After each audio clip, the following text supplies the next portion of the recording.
સુરતની સુરભી ડેરીમાંથી શંકાસ્પદ પનીરનો મોટો જથ્થો ઝડપાયો। ડેરી સંચાલક પણ ઝડપાયો। સુરત શહેરમાં નકલી અને શંકાસ્પદ પનીર બનાવાતું હોવાનું બહાર આવતા શહેરની આરોગ્ય સુરક્ષાને લઈને ચિંતાજનક મામલો સામે આવ્યો। એસઓજી પોલીસને મળેલી બાતમીને આધારે સુરભી ડેરી ઉપર રેડ કરતા કુલ 955 કિલો શંકાસ્પદ પનીર ઝડપાયું।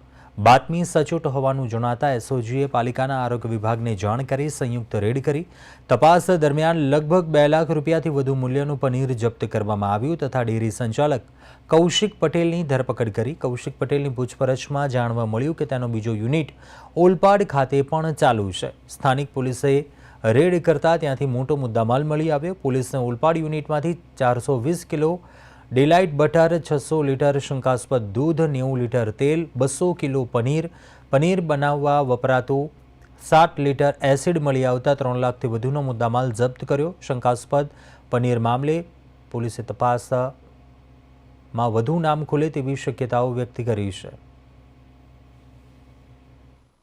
દિવાળીના સમયથી ચાલુ છે કે અલગ અલગ નકલી જે ચીજવસ્તુઓ છે એની અમારા માનનીય પોલીસ કમિશનર શ્રી અનુપમસિંહ ગેહલોત દ્વારા અમને સતત સૂચનાઓ આપવામાં આવે છે કે શહેરના જે શહેરીજનો છે એ કોઈ પણ વ્યક્તિ નકલી કોઈ પણ ચીજવસ્તુ ખાદ્ય પદાર્થ ન આરોગવા જોઈએ।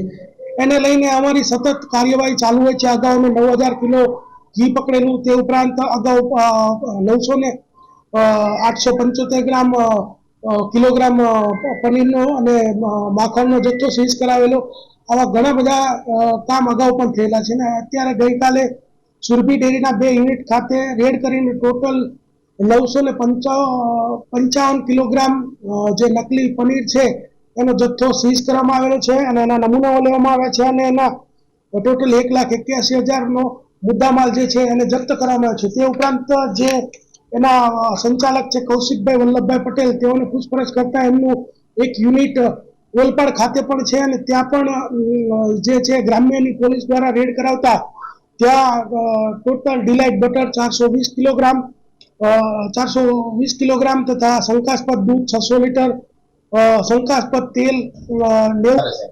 આ લોકો એક સર્વે છે કે જે બજારમાં મળતું તૈયાર પનીર છે એ લગભગ 80% પનીર જે છે નકલી પનીર હોય છે ને એટલે જ અમે આમાં સજાગ થયા છીએ અને જો આવા કોઈ વ્યક્તિઓ વધારે પ્રમાણમાં એના ઉપર ગુના દાખલ થશે અથવા તો પકડાશે તો તડીપાર છે, પાસા છે, ગુજસીટક જેવી કાર્યવાહી પણ એના ઉપર કરવામાં આવશે।